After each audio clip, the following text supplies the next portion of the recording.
Estamos nessa série de mensagens que tem por título Cartas às Igrejas. Estamos na quarta das 7 igrejas que estamos estudando aos domingos aqui.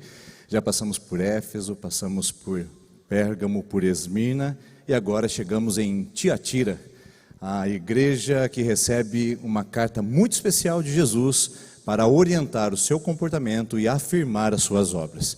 Tiatira é uma cidade pouquíssimo conhecida do mundo antigo, porque ela não tinha grandes espetáculos, não tinha grandes entretenimentos, grandes templos.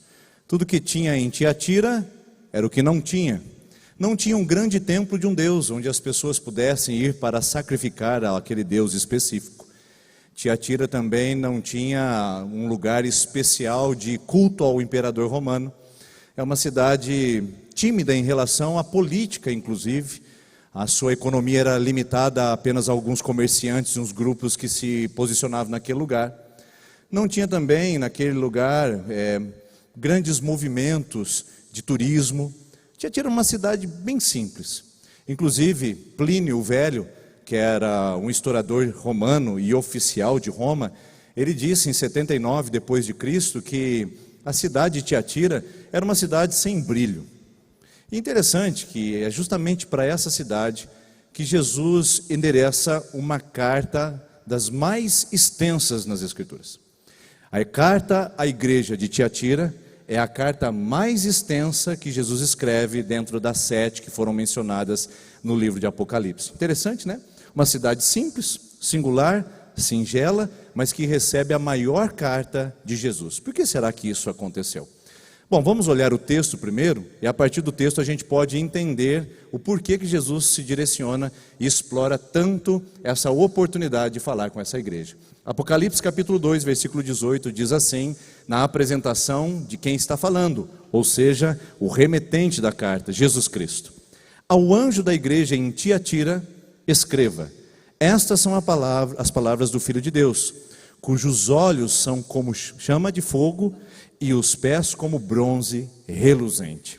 Vamos parar por aqui? Aqui tem material de sobra para a gente poder explorar e aprender o porquê que Jesus se apresenta especificamente a essa igreja usando esses termos.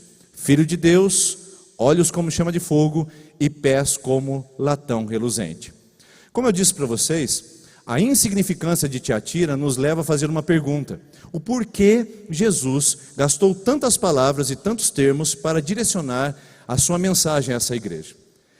Inscrições recentes e até escavações recentes nos mostraram que lá em Tiatira, uma cidade que está na atual Turquia, que ainda existe nos dias de hoje, as ruínas apresentam associações, aglomerações de comerciantes que se juntavam numa espécie de sindicato para eles se protegerem economicamente e também promoverem os seus serviços.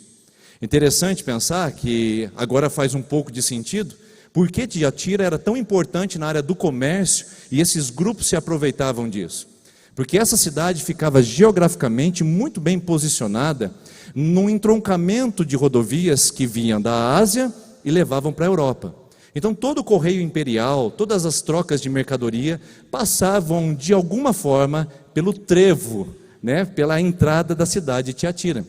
Por isso que lá, e as escavações recentes mostraram isso, haviam muitas agremiações de couristas, pessoas que trabalhavam com couros, pessoas que trabalhavam com linho, pessoas que trabalhavam com tinturas, pessoas que trabalhavam com púrpura.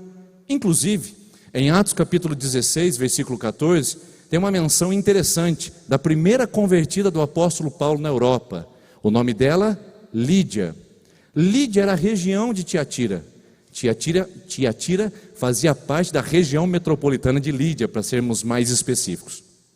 Uma mulher chamada Lídia se converte e diz o texto bíblico, lá em Atos 16, que ela era vendedora de púrpura. Era uma comerciante importante da cidade de Tiatira. Está lá na sua Bíblia. Então isso prova e mostra que a importância da cidade, por menor que fosse, estava restrita ao ambiente comercial, a essas associações, esses sindicatos, que eles se reuniam para se proteger. Era como se fosse a CIT. Você conhece a ASIM, não conhece? Associação Comercial Industrial de Maringá? Lá tinha a Associação Comercial Industrial de Tiatira. Então, para que as pessoas pudessem fazer bons negócios e pudessem ter o seu comércio em prosperidade, elas precisavam invariavelmente permanecer a uma ou pertencer a uma dessas agremiações. Qual o problema disso será? Se essa igreja não tinha templo pagão, essa cidade não tinha templo pagão, essa cidade não tinha perseguição porque não tinha culto ao imperador romano, essa cidade não tinha outros movimentos que pudessem expor a igreja a alguma crise, só um comércio ainda tímido, por que Jesus gasta tanto tempo para orientar essa igreja? Exatamente por causa do comércio. Os cristãos deveriam tomar uma atitude, uma decisão: pertencer àquelas agremiações e ficarem prósperos, ou se afastarem delas e serem privados de algum tipo de subsistência. Se inscreverem em algumas daquelas associações e terem prestígio social, ou se demitirem daquelas agremiações e serem depreciados e desprezados. Havia uma grande crise na igreja daqueles tempos, naquele ambiente, porque o ambiente de agremiação fazia com que as pessoas prosperassem. Estar fora deles seria um grande problema para aquelas pessoas. Aí você pode estar dizendo: pastor, qual é o problema de fazer parte de uma associação como essa? O problema é que nessas associações haviam banquetes rituais, banquetes que eram oferecidos ao deus padroeiro daquele comércio específico. Então os couristas associavam-se em torno de um deus ou de um padroeiro para sacrificarem a ele. Os tintureiros se associavam ao outro deus para sacrificarem e pedirem as suas benesses para eles também. Então o problema é que eles faziam banquetes onde comidas sacrificadas aos ídolos eram oferecidas. Mas não somente isso. Até o problema do banquete, o ídolo nada é, as pessoas poderiam participar e voltar para suas casas sabendo que elas receberam aquele alimento com gratidão e está tudo certo. O ídolo não é nada, o ídolo não existe. O problema é que a partir dos banquetes rituais havia licenciosidade e o padrão moral era rebaixado naquele momento e haviam promiscuidades, haviam naquele lugar diversos tipos de imoralidades. E a igreja estava sendo cozida nesse ambiente. Por isso que Jesus gasta tanto tempo para orientar esta igreja que não tinha perseguição externa, mas que tinha uma sutileza interna, fazendo com que ela se desviasse para participar desses banquetes e fosse perdendo a sua centralidade no Evangelho de Jesus Cristo. Por isso que Jesus se apresenta a esta igreja como aquele que é o Filho de Deus, que tem olhos como chama de fogo e que tem os seus pés como bronze reluzente. Por que Jesus faz isso? Porque a ameaça daquela igreja não era igual das igrejas que nós estudamos até agora, ameaça externa. A ameaça daquela igreja era interna, era a sedução, era a normalização, era a acomodação dos valores anti-reino, dos valores anticristo, para dentro da comunidade, dizendo: nada a ver, está tudo normal, todo mundo faz assim, todo mundo opera dessa forma, faz parte da nossa cultura. E aí Jesus diz: eu sou o Filho de Deus. E quando ele usa esse termo, queridos, é porque a conversa não vai ficar amigável. Então se prepare aí, você que está aqui no nosso espaço, você que assiste pela TV Unicesumar ou até pelo YouTube, nas redes sociais, se prepare porque a conversa não vai ser fácil. É a única vez que Jesus usa o termo Filho de Deus nas Escrituras.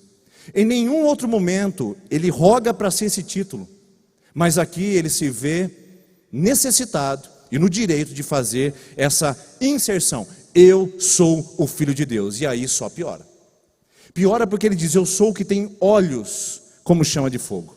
Vamos dividir essas duas palavras? Primeiro, o fato de Jesus dizer que ele tem olhos significa que ele vê todas as coisas, que ele enxerga todas as coisas, que a sua onisciência ultrapassa a nossa máscara espiritual, que o seu entendimento da nossa vida ultrapassa o nosso verniz religioso, que o que ele sabe do nosso secreto ultrapassa a publicidade das nossas redes sociais. Jesus diz: eu tenho olhos e eu enxergo, eu vejo. Provérbios capítulo 15, versículo 3 diz: os olhos do Senhor passam por toda a terra, contemplando os maus e os bons. Os olhos de Jesus veem todas as coisas, não há nada que passe isento, não há nada que seja ignorado ao seu olhar perscrutador. Ele sonda os corações, ele sonda os desígnios da alma. E você vai ver mais para frente que nesse texto ele diz: eu conheço a mente e o coração da minha igreja. Não há nada que passe despercebido aos olhos de Jesus. Segundo o livro das Crônicas 16:9 diz assim: quanto ao Senhor, os seus olhos passam por toda a terra para mostrar-se forte para com aqueles cujo coração é totalmente dele. Os olhos de Jesus veem, queridos. Os olhos de Jesus enxergam o secreto.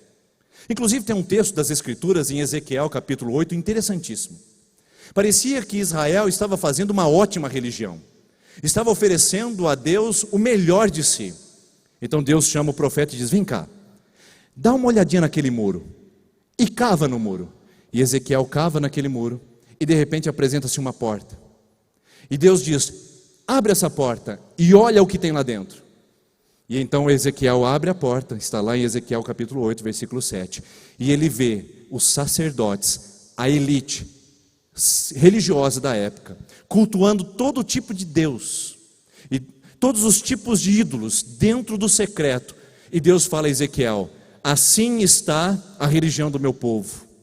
É dessa forma que eles estão fazendo, cometendo suas abominações em secreto, pensando que o Senhor não o vê. Deus vê, queridos. Deus enxerga o nosso secreto. Deus sonda o nosso coração. Ele tem olhos que a tudo enxerga. E inclusive Hebreus capítulo 4, versículo 13 diz assim: todas as coisas estão nuas e patentes diante dos olhos de quem havemos de prestar contas. Diante do quê? Dos olhos de quem havemos de prestar contas. Os olhos veem, mas os olhos julgam. Os olhos enxergam, mas os olhos também fazem justiça. Nós vamos prestar contas. E esse texto nos chama a essa reflexão, porque os olhos de Jesus não são olhos azulados como Hollywood nos apresenta.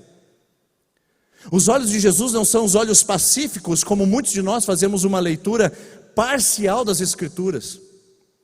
Os olhos de Jesus nesse texto são como chama de fogo. E você sabe que fogo na Bíblia tem duas referências: manifestação e epifania de Deus. Ele se manifestou na sarça ardente, ele se manifestou com fogo no altar lá em Elias, ele se manifestou com línguas de fogo na igreja primitiva. Fogo é presença de Deus, mas fogo é juízo de Deus.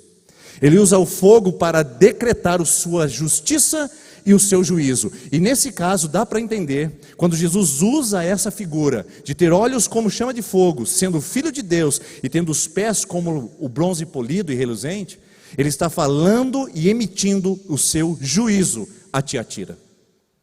Eu sei que essa conversa não é agradável para você e nem é para mim.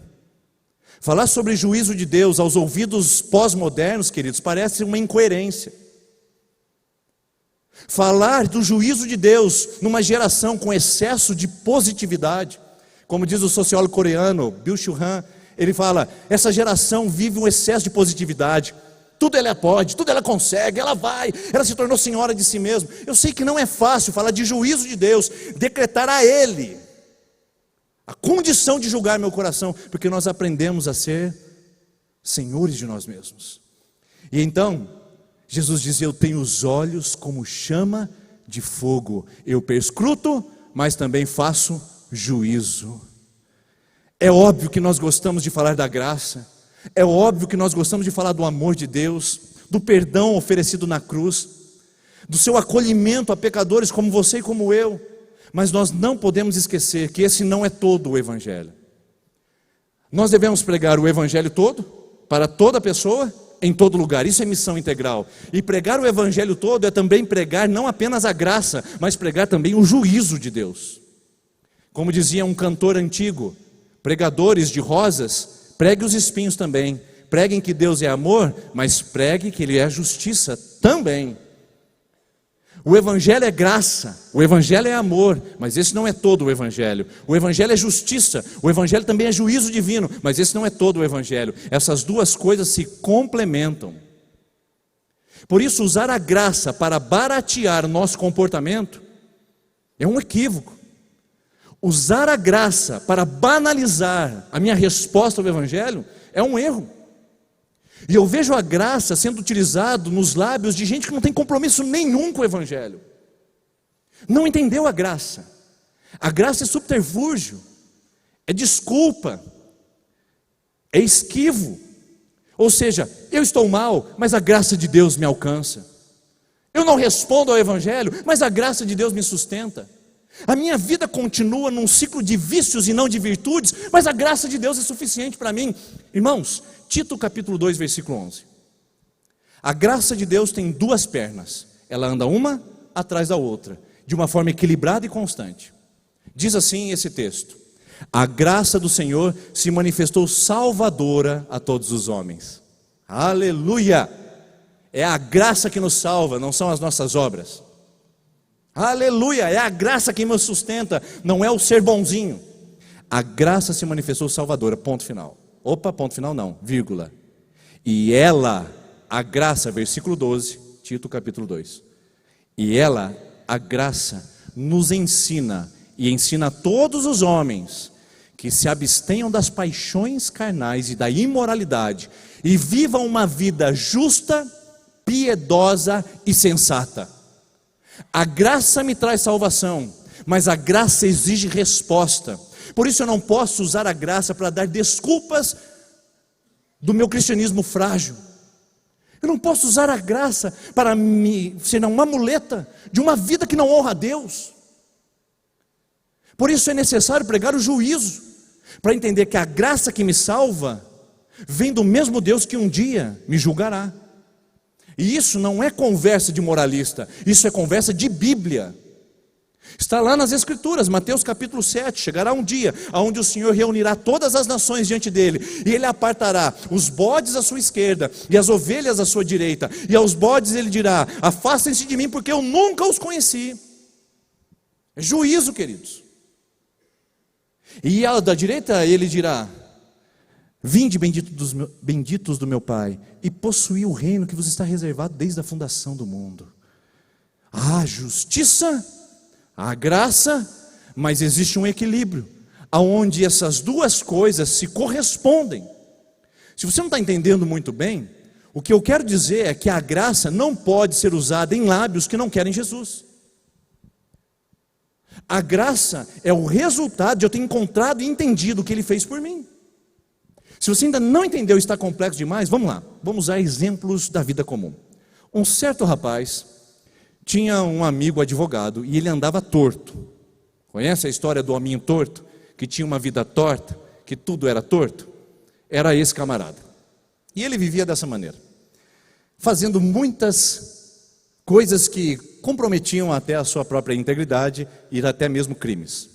E então o seu amigo, que era advogado, se aproximou na boa intenção e disse: meu amigo, você está muito comprometido judicialmente, eu quero te ajudar a te livrar de todos esses processos e poder ter uma vida tranquila. E ele diz: não, rapaz, e a justiça é morosa, a justiça é cega, isso não vai dar em nada. E o advogado, o amigo, dizia: rapaz, vamos entrar com processo, vamos defender a sua causa. E dizia: não vai dar em nada. Alguns anos se passaram, eles se distanciaram e deu ruim, como diz a nossa geração. E o camarada foi processado e precisava agora de se defender. Então ele liga para o amigo advogado. E quando ele liga, diz: rapaz, lembra que eu estava com aqueles problemas? Lembro, sim senhor, disse o amigo. Agora eu preciso da sua ajuda, eu estou profundamente comprometido e eu estou perdido. Eu preciso que você contribua comigo agora. E então o amigo, o advogado lá do lado disse: pois é, durante esses anos eu fiz um concurso público, passei para juiz, e inclusive o seu processo está sobre a minha mesa. Eu não posso mais te ajudar, eu só posso te julgar. Você entendeu? O que é graça e o que é juízo? A palavra de Deus diz no primeiro livro de João, capítulo número 2, ele diz assim: queridos, não se preocupem se vocês pecarem, porque vocês têm um advogado junto ao Pai. Jesus é advogado, Jesus é a graça de Deus, Jesus é o nosso intercessor. Mas não se esqueça que Ele também é juiz. E num piscar de olhos, o seu advogado pode se tornar juiz da sua vida. Num piscar de olhos, queridos. Por isso não brinque com a graça, não banalize a graça, não explore a graça, viva na graça de acordo com quem responde a ela. Porque de um dia para a noite, aquele que é o seu advogado e defende a sua causa, será o seu juiz, e no juízo não tem arrependimento, no juízo só tem condenação. Por isso, irmãos, eu louvo a Deus quando Deus disciplina a sua igreja, eu louvo a Deus quando Deus disciplina os seus filhos, porque a disciplina é para o arrependimento e o juízo é para a condenação. Nós que estamos vivos aqui, nós que ainda respiramos, nós que temos acesso à graça e ao advogado, podemos sim usar da disciplina para arrepender. Mas, queridos, um dia haverá o juízo, e esse juízo pode ser a qualquer momento para cada um de nós. E eu quero dar uma palavra ao seu coração. Você que anda brincando com a graça, você que anda manipulando e barateando a graça, não brinque, porque o Deus que é amor também é juízo, e Ele tem os seus olhos como chama de fogo. Acerte a sua vida, meu filho, acerte a sua vida com o Senhor, minha filha. E você sabe do que nós estamos falando. Você sabe que os olhos do Senhor perscrutando o seu coração não te coloca numa ofensa. O diabo acusa, Jesus constrange. Essa noite o Espírito Santo passa por aqui nesse lugar, não acusando você, mas constrangendo a um arrependimento para dizer: é hora de mudar, é hora de transformar, é hora de responder à graça, porque o juízo logo virá. E quando vier o juízo, irmãos e irmãs, eu quero estar do lado de cá, aonde Jesus diz: vinde benditos do meu Pai, e possuam o reino que vos está reservado desde a fundação do mundo. Como isso é importante. E aí Jesus fala que ele tem os pés como de bronze polido, bronze reluzente. Os soldados daquela época usavam couro em seus pés, e Jesus diz: não, os meus pés são mais fortes, e os meus pés vêm para julgamento. Então a imagem que Jesus usa para se apresentar a Tiatira, queridos, é de um julgador, é de quem vem um guerreiro forte e poderoso para consumir o pecado que estava brotando dentro da igreja e não fora dela. Mas aí a conversa fica melhor. Depois que Jesus se apresenta como aquele que julga, Jesus fala para essa igreja: mas eu tenho a favor de vocês algumas coisas. Vamos dar uma olhada? Próximo texto, Apocalipse capítulo 2, versículo 19. Eu conheço as suas obras. Aqui é a afirmação. Lembra que as cartas têm essas estruturas, né? Conheço as suas obras e conheço o seu amor, a sua fé, o seu serviço e a sua perseverança. E eu sei que você está fazendo mais agora do que no princípio. Ai, ficou mais gostoso para pregar agora, né, gente? Olha que coisa bonita. Conheço as suas obras são melhores do que antes. Lembra a igreja de Éfeso que a gente estudou? Ela tinha obras, mas não tinha amor. Essa igreja tinha obras e tinha amor. Uma igreja vibrante, em franco crescimento, aumentando a sua membresia, expandindo seus ministérios. Jesus diz: vocês estão acertando na mosca. Jesus diz: vocês estão exatamente onde deveriam estar. E parece que ele fecha um pacote que mostra como uma igreja cresce e como uma igreja vibra. Você viu o pacote?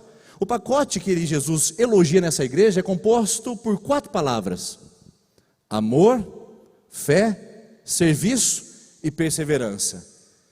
Eu não tenho tempo para explorar isso com você, e quem sabe seja a sugestão de uma mensagem no futuro sobre esse pacote que faz uma igreja vibrante, ativa, poderosa e em franco crescimento, e cujas obras são melhores agora do que anteriormente. Então, por melhor que esteja esse momento e agradável para falar dos valores dessa igreja, vamos deixar para uma próxima, porque o que de fato é o centro dessa carta é a repreensão que Jesus faz a essa comunidade.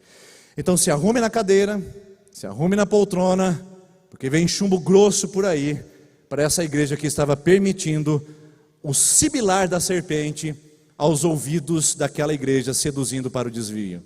O sussurrar da Jezabel, desviando aquele povo para um evangelho que não era o de Cristo. Vamos ver, versículo de número 20, Apocalipse capítulo 2, agora é a repreensão verdadeira. No entanto, eu tenho contra você isto, que você tolera Jezabel, aquela mulher que se diz profetiza, com os seus ensinos. Ela induz os meus servos à imoralidade sexual e a comerem alimentos sacrificados aos ídolos. Eu dei-lhe tempo para que se arrependesse da sua imoralidade sexual, mas ela não quer se arrepender. Pode continuar no versículo de número 22, tem mais uma repreensão. Por isso, eu vou fazê-la adoecer e trarei grande sofrimento aos que cometem adultério com ela. Percebe? Tem alguém que comete adultério com ela. É um outro grupo de pessoas. A não ser que se arrependam das obras que ela pratica. Matarei os filhos dessa mulher. E percebe? Agora tem um outro grupo. É um povo que tem identidade com essa mulher, já tem filiação. Então todas as igrejas saberão que eu sou aquele que sonda mentes e corações, e retribuirei a cada um de vocês de acordo com as suas obras. De trás para frente, queridos, a retribuição é juízo. Só pode julgar quem vê tudo, e ele sonda mente e corações e sabe o que está acontecendo naquela igreja. E Jesus diz: o que está acontecendo tem nome, é Jezabel, a profetisa. E o que significa isso? Vamos de novo. Primeiro, a palavra profetiza é interessante. Escavações recentes descobriram em Tiatira um templo de uma sibila. O que era sibila? Sibilar significa sussurrar, babucear, fazer. Isso é sibilar. Haviam os oráculos sibilinos, que eram pessoas que eram responsáveis por adivinhar futuro. Então ia-se até o templo de uma sibila, se pagava por um sacrifício naquele lugar e ela adivinhava o futuro. Parece-me que esta igreja está importando e permitindo que o mundo contamine o seu comportamento, dizendo que havia uma profetisa, uma mulher de oráculos, uma mulher adivinha, que usava o púlpito da igreja para poder experimentar, ou espalhar, melhor dizendo, as suas maldades. Ela dizia que era profetisa. Então preste atenção aqui, queridos, isso é perigoso, porque hoje nós vivemos num mundo de muita autodenominação. Tem apóstolo, tem bispo, tem vice-deus, arcanjo ungido, tem de tudo no mundo evangélico. Basta você olhar e escolher. Essa mulher se chamava profetisa. E o movimento profético no Antigo Testamento é de alta responsabilidade. Se você perceber, todos os movimentos são atrelados a um chamado de Deus. Deus chama no ventre, Deus chama quando criança, Deus chama quando vê o trono vazio, Deus chama. Essa não, essa se chamou. E aqui eu quero fazer um parênteses, porque muitas vezes, queridos, nós estamos submetendo o nosso coração a pastoreio de gente que se chamou. No cardápio evangélico das redes sociais, queridos, nós vemos pessoas que não são pastores, que não foram chamados para pastorear a igreja, e que nem foram chamados para alimentar com o evangelho. Eu fico preocupado quando eu vejo crente se alimentando, queridos, de coach espiritual. Irmãos, coach é coach e tem seu valor. Agora evangelho é evangelho e precisa ser da Bíblia. Tem gente que faz seu devocional com Tiago Brunet. Irmãos, com todo respeito, é um homem que está fazendo a diferença no desenvolvimento pessoal. Mas irmãos, leia a Bíblia e faça a oração, se quiser crescer. A gente precisa recuperar o púlpito na palavra. E permita-me agora o desconforto, porque nós não podemos mais permitir que os nossos ouvidos sejam seduzidos por mentiras e enganos que não são o evangelho. E o nosso histórico e os algoritmos do nosso YouTube e redes sociais provam que a nossa rede de pastoreio é muito medíocre. Basta rodar os seus históricos e o algoritmo vai sugerir para você a última moda, o último palestrante, a última novidade evangélica. Irmãos, nós não precisamos de mais novidade, nós precisamos do evangelho de Cristo, que salva, cura, liberta, transforma, entra na sua casa, faz você um homem novo. Sim, o coach tem a sua parte, tem a sua participação, tem gente crescendo nisso, mas o coach não leva para o céu. E talvez você se sinta desconfortável com essa palavra. Mas eu não posso, queridos, deixar de falar, porque o que está em jogo é a eternidade das pessoas. Gente que está se afiliando a uma igreja porque tem palavra de desenvolvimento pessoal. Irmãos, a palavra do evangelho é a palavra que leva para o céu, e não que leva eu ser uma melhor pessoa na terra. O que adianta, irmãos, eu me rastejar melhor na terra com desenvolvimento pessoal? Eu ainda continuo rastejando. É só o evangelho que me resgata e me faz um homem de Deus. Todas as outras técnicas são técnicas de melhor rastejamento. Você aprende a rastejar melhor na vida, ser um cara de sucesso, alguém que chega a algum lugar, alguém que possa fazer mais na vida, ser mais produtivo, gerenciar melhor seu tempo, mas ainda continua sendo técnicas de melhor rastejamento. É só o Evangelho que me levanta, é só o Evangelho que me tira das migalhas, de arrastar a minha barriga no chão, me submetendo ao mundo que pisa o meu coração. É só o Evangelho que me posiciona em Cristo. Por isso, cuidado com quem se chama profeta. Cuidado com quem se chama de pastor. Cuidado com o que você faz devocional no seu coração. Se não tem Bíblia, não tem Escritura, não tem Evangelho, é melhor você, e é melhor nós, redirecionarmos nosso coração. Porque, queridos, nós estamos com uma crise séria de crescimento espiritual. Estamos com uma crise séria de maturidade espiritual. Eu vejo gente crescendo profissionalmente. Eu vejo gente produzindo mais. Eu vejo gente administrando melhor os seus recursos. Mas ainda vejo gente infantil no Evangelho. E esse é o problema que Jesus está levantando aqui com essa igreja. Porque eles toleram o ensino de uma mulher que se chama Jezabel. Lógico que ela não se chamava assim. Ela figura, ela é um símbolo. A palavra Jezabel tem a ver com o Antigo Testamento, do que parece, mas não é. Jezabel significa em hebraico aquela que é pura. E de pura você sabe que Jezabel não tinha nada. Então uma mulher que camuflava a sua verdade. Jesus está dizendo, essa mulher está assumindo a direção da igreja. Não sabemos se seria mulher de fato, mas a líder ou o líder dessa igreja está se camuflando. E o que Jezabel fez no Antigo Testamento, queridos? Ela era uma princesa fenícia que se casou com o rei Acabe. E você sabe como Acabe acabou. O Acabe acabou muito mal, porque Jezabel induziu aquele homem a se prostituir com os falsos deuses. Qual é o propósito de Jezabel? Unir o culto de Deus, o culto ao Deus Todo-Poderoso, a uma prostituição com os deuses de Baal. O que Jesus usa de termo aqui é para dizer, a igreja Tiatira tem um grande risco. Tem gente fiel aí dentro que está segurando as pontas, mas tem gente que já está adulterando com ela. Tem gente que está se deitando na cama de Jezabel para assumir um outro evangelho que não é o de Cristo. E tem gente que já tem filiação com ela. Então tem três grupos de pessoas aqui na igreja de Tiatira. Os que são fiéis, os que estão caindo e desviando, e os que já estão afiliados à doutrina de Jezabel. A igreja ia bem, a igreja estava em perigo, e a igreja estava muito mal, no mesmo lugar. Jezabel é a associação com o mundo. Jezabel é a normalização. O que Jezabel pregava nesse contexto? Não tem problema nenhum você fazer parte das agremiações e comer carne sacrificada. E um pouquinho de promiscuidade, imoralidade, não faz mal a ninguém. Afinal de contas, se você experimentar imoralidade, melhor, porque você vai conhecer mais ainda a fundo o que é o pecado e como trabalhar com ele. Essa era a teologia de Jezabel. A normalização e a acomodação do mundo na igreja.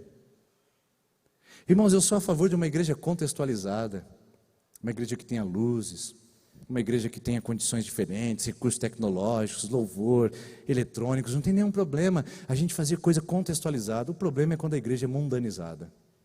Contextualizar é diferente de mundanizar. E Jesus está dizendo, essa igreja não está contextualizada, essa igreja está mundanizada. Ela está chamando de normal aquilo que eu chamo de repugnante. E é o que nós fazemos o tempo todo. A igreja do século 21, da normalização, assume coisas e está tudo certo. Então eu sou crente e hoje eu vou consultar o horóscopo para ver se os astros estão alinhados, para que eu possa fazer um negócio bom. Eu vou na igreja, mas eu vou fazer a medicina indiana, o Ayurveda, para equilibrar a energia e poder me colocar melhor no mundo. Eu sou cristão, mas eu não vou na igreja, eu vou na church. Já viram o movimento? As pessoas param de chamar a igreja para chamar de church. Qual é o propósito disso, irmãos? É descristianizar o mundo, para a gente ser mais palatável, para a gente não ser tão ofensivo. E desde quando a igreja ofende? Sim, esse mundo ofende agora. A meditação bíblica foi chamada e trocada agora de mindfulness. Pratique mindfulness. E agora tem até grupo de yoga cristão. Irmãos, tem um movimento que está normalizando. Estou dizendo assim, não, a gente pode sentar na mesa, a gente pode comer ao altar dos ídolos, a gente pode praticar as imoralidades. Afinal de contas, a graça já nos alcançou. E isso é tão grave, porque Romanos capítulo 12, versículo 2 diz: irmãos, não se conformem com o mundo, mas transforme-se pela renovação da mente de vocês. Não deixe Jezabel com seus tentáculos agarrar a prática de uma igreja que vive o evangelho de Cristo. E eu tenho certeza que você está aqui essa noite, ou você que está assistindo isso, quer Jesus, por isso que você está conectado onde está conectado. Mas a gente precisa aprender a resistir aos oráculos de Jezabel, que tentam nos desviar e normalizar e nos associar ao mundo. E aí vem um grande problema. A palavra filhos de Jezabel tem uma contraposição nesse texto. Como é que Jesus se apresenta mesmo à igreja de Tiatira? Filho de Deus. A palavra filho de Deus em grego significa huios tuteu. Não, irmãos, eu não falo grego e nem quero me aparecer aqui, mas é importante, são coisas que a gente precisa apresentar. Huios tuteu, filho de Deus. Huios significa filho crescido, filho maduro, filho grande, filho completo, pleno. É o filho que você pegou, cuidou, trabalhou e agora ele está pronto para viver a sua vida. E aí vem o texto, filhos de Jezabel. E não é o huios tu Jezabel. Olha só que interessante, é teknon tu Jezabel. Teknon é a palavra criança infantil, criança que precisa de cuidado, bebê. O problema da igreja de Tiatira é que aquelas pessoas que estavam se associando a Jezabel eram pessoas imaturas na fé. Havia um conceito de imaturidade drenando a energia e a vibração daquela igreja. Eram crianças e bebês. Irmãos, nenhum problema em cuidar de bebê espiritual. Eu, como pastor, amo bebês espirituais. É lindo. A pessoa converte a Jesus, ela se batiza na igreja, ela quer crescer, ela quer ler a Bíblia, ela incomoda o pastor, e é uma incomodação maravilhosa. Pastor, o que quer dizer aqui? Pastor, como ler a Bíblia? Pastor, você pode vir orar comigo? Bebê espiritual é uma bênção, irmãos, quando ele acabou de nascer. Mas bebê espiritual que travou o seu crescimento porque se tornou imaturo na fé, é um problema. Hebreus capítulo 5 fala: vocês já deveriam estar ensinando e sendo mestres, e vocês ainda precisam do leitinho, e voltar aos elementos rudimentares da fé. Onde está o crescimento de vocês? Irmãos, pastorear bebê espiritual que acabou de nascer é uma bênção, mas pastorear bebê que não quer crescer é um problema. Gente imatura, que fica cheio de mimimi na igreja. Ele não olhou para mim, aí não me cumprimentou direito, aí a minha filha não foi tratada no ministério infantil, aí não sei o que, aí agora, gente que deveria estar crescendo, está diminuindo. Aí o ar-condicionado estava gelado demais, aí o pastor pregou tempo demais, aí o louvor estava alto demais. Irmão, cresça e viva o evangelho. Nós precisamos de uma igreja crescida, que ame a Jesus, porque gente crescida cuida dos muitos bebês que Deus vai trazer a essas cadeiras, que Deus vai trazer na sua célula, que Deus vai trazer ao seu redor, no seu círculo social. Gente crescida cuida, mas gente imatura reclama. Gente imatura precisa de colinho o tempo todo. Por isso Jesus diz: igreja, cresça, porque senão a Jezabel vai tragar vocês. Essa é a grande repreensão, e esse é o diagnóstico de Deus para o nosso coração. Irmãos, eu preciso crescer, e eu preciso crescer junto com você. E a maturidade vem primeiro pelo evangelho, e depois por estarmos juntos. Mas isso é conversa para outra hora. Vamos para o próximo para encerrar. Repreensão, e depois vem a orientação. O que essa igreja deve fazer? 24, Apocalipse 2, 24. Aos demais que estão em Tiatira, a vocês que não seguem a doutrina dela e não aprenderam, como eles dizem, os profundos segredos de Satanás. Para só um pouquinho aqui, eu preciso falar disso. Profundo segredo de Satanás é novidade, entendeu? Novas revelações. Então a igreja fala assim: tem nova revelação de Jezabel, vamos lá. O que Jezabel vai trazer para nós? Novo evento, novo programa, novo movimento. Ai, agora sim, ai, como é bom viver de novidade. Irmãos, a igreja brasileira não precisa de mais novidade, ela não precisa de maiores revelações. Nós, a igreja de Jesus, precisamos de obediência. É só obedecer ao evangelho, é só amar como Cristo amou, servir como Cristo serviu, ser perseverante como Cristo foi, e conforme a gente viu, ter fé como Jesus nos instruiu, o pacote dessa igreja. É o que nós precisamos operar e acontecer. Fica procurando profundeza de Satanás, irmãos. Parece que há até uma ironia aqui, né? Vocês ficam dizendo que é profundeza de Deus, quando na verdade é profundeza de Satanás. E Jesus adverte essa igreja. E digo, não porei outra carga sobre vocês. Vocês não precisam pegar mais nada, fique tranquilo. Tão somente apeguem-se com firmeza ao que vocês têm até que eu venha. Essa é a igreja que Jesus exorta a ficar como está. É assim? Como assim, pastor? Jesus disse a essa igreja, não abram mão do que vocês têm, continue como vocês estão, porque a Jezabel eu vou tratar com ela. Meu irmão, minha irmã, continuemos buscando a Jesus, continuemos no altar, continuemos com a nossa vida servindo a Cristo. Deus vai tratar com a Jezabel, o nosso papel é permanecer firme no Evangelho. E o texto diz aqui, guarde, eu vou usar aqui apenas esse chiclete para dizer, a palavra guarde no original é conserve. É que ninguém consegue roubar e arrebatar. Se consegue ver alguma coisa na minha mão, não, porque está guardada e conservada. Irmãos, nós precisamos conservar o Evangelho de Jesus, que é o poder de Deus para a salvação para todo aquele que nele crê. Conserve, proteja, guarde a sua vida em Deus, guarde a sua casa em Deus. E aí Jesus termina dizendo a essa igreja, fiquem firmes até que eu venha. E a promessa chega da seguinte maneira, versículo de número 26. Aquele que vencer e fizer a minha vontade, até o fim, eu darei autoridade sobre as nações. Ele as governará com um cetro de ferro e as despedaçará como um vaso de barro. Eu lhes darei a mesma autoridade que recebi do meu Pai. Também lhes darei a estrela da manhã. Aquele que tem ouvido, ouça o que o Espírito diz às igrejas. Quando Jesus fecha para essa igreja conservar a sua fidelidade, não permitir que Jezabel destruísse o que aquela igreja tinha de mais precioso, ele faz uma coisa que para mim, queridos, é fenomenal. Hoje de manhã, falando sobre essa palavra, eu até parei nesse momento e orei com a igreja. Porque o que Jesus revela aqui é simplesmente inigualável. E eu queria que isso também repousasse no seu coração. Eu queria que isso chegasse a você. E a minha oração agora é que nesse último versículo, você entenda o porquê Jesus repreende a igreja e porquê Ele a chama para estar perto dele. Preste atenção. Jesus usa 2 vezes a mesma palavra, autoridade. Vocês receberão autoridade. E a mesma autoridade que eu recebi do meu Pai. Que autoridade é essa, meus irmãos? Salmo 16, versículo 11. Tu me farás ver os caminhos de vida, na tua presença a plenitude de alegria, e à tua direita delícias perpetuamente. O que tem na direita de Deus, queridos? Que tem delícias perpetuamente? O que está lá na direita de Deus? E Paulo diz, e esse Cristo, a quem vocês mataram, Deus o ressuscitou dentre os mortos, fazendo-se assentar à direita de Deus.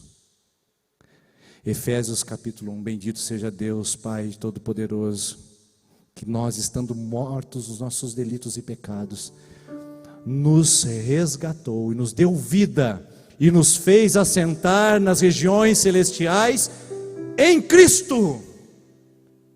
Jesus está dizendo a essa igreja, eles estão falando para vocês se associarem aos grêmios, eles estão dizendo para vocês participarem das associações e da roda dos escarnecedores, eles estão dizendo para vocês terem prestígio pessoal e social, porque vocês participam de algumas associações mundanas. Jesus diz, eu sei, igreja, que vocês estão sendo privados, eu sei, igreja, que vocês estão sendo depreciados, eu sei que vocês estão sendo envergonhados, eu sei que as pessoas negligenciam e desprezam vocês, porque vocês não se assentam no banquete do mundo. Jesus está dizendo à igreja de Tiatira, eu conheço o que os meus fiéis passam, sendo envergonhados publicamente, sendo motivo de chacota. Deus sabe o que você passa na sua universidade, o que você passa na sua empresa, o que você passa na roda dos seus amigos, quando você diz não, eu sou de Cristo. Deus conhece a vergonha que você foi submetido, Deus conhece as privações que você tem passado por ter aceito o Evangelho na sua vida. Deus conhece a sua decisão de não se assentar à roda dos escarnecedores e comungar das práticas de trevas com eles.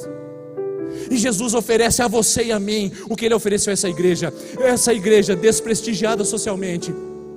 É a igreja que é exaltada eternamente. Essa igreja pisada pelos homens nessa terra é a minha igreja viva e poderosa eterna. Essa igreja sem prestígio nesse mundo é a igreja valorizada por mim. Queridos irmãos, Jesus disse: eu darei a vocês o que esse mundo promete, mas não dá. Satanás, ele é um falsário. Satanás é um estelionatário. Ele promete, mas não dá. Só que Cristo, pela sua palavra, diz: eu darei a vocês autoridade.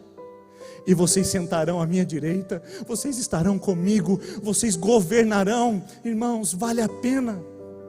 Vale a pena servir a Cristo, vale a pena andar no Evangelho, vale a pena ser fiel, vale a pena dizer não, vale a pena ser motivo de chacota, vale a pena. Vale a pena amar Jesus e andar por Ele, pagar o preço por Ele. Porque há uma promessa para você e para mim, como houve para Tiatira. Vocês receberão autoridade. E conforme diz Isaías 61, o Espírito do Senhor está sobre mim, e Jesus usa esse texto, o qual me ungiu para proclamar o Evangelho, as boas novas, e dizer aos cativos que sejam libertos, e dizer que o ano aceitável do Senhor chegou, e vocês serão como carvalhos de justiça, diz o versículo 4, e no versículo 7, o texto diz assim: em lugar da sua vergonha, eu darei dupla honra. Dupla honra. Vai valer a pena, meu irmão, vai valer a pena, minha irmã, mas nós precisamos pagar o preço para andar como igreja e ser uma mensagem a esse mundo que Jezabel não vai sibilar aos nossos ouvidos e nem vai sussurrar aos nossos corações, porque quem fala conosco ainda é o Espírito Santo. Amém, irmãos? Quem fala conosco e quem tem ouvidos para ouvir, ouve o que o Espírito diz à igreja, que sou eu e é você. E podemos fazer isso pela graça de Deus. Vamos colocar em pé. Eu quero orar com você enquanto a equipe de louvor virá aqui à frente. Feche os seus olhos. Jesus disse: aquele que se humilha será exaltado, mas aquele que se exalta será humilhado. Eu quero orar com você, jovem, que sabe da pressão desse mundo para você ser igual. Só que você sabe que Jesus chamou você para ser diferente. E é tão difícil ser diferente, né, jovem? É mais fácil sentar no banquete dos deuses pagãos. Mas eu quero dizer para você, essa noite vai valer a pena. Eu quero dizer para você, empresário. Eu quero dizer para você, profissional. Eu quero dizer para você, dona de casa. São tantas pressões em volta para sentar ao banquete e dizer: vamos nos associar a eles para tirar vantagem e ter recursos. Mas tudo que você precisa vem do Senhor e está nele, e Ele vai honrar o seu coração.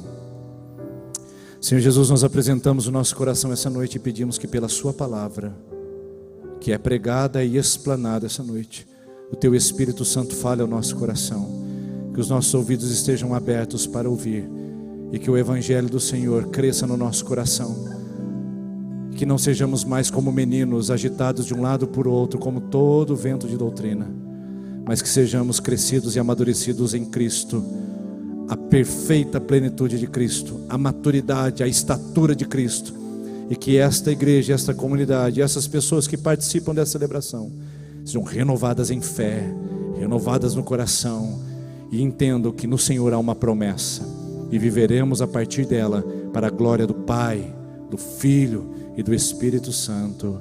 Amém.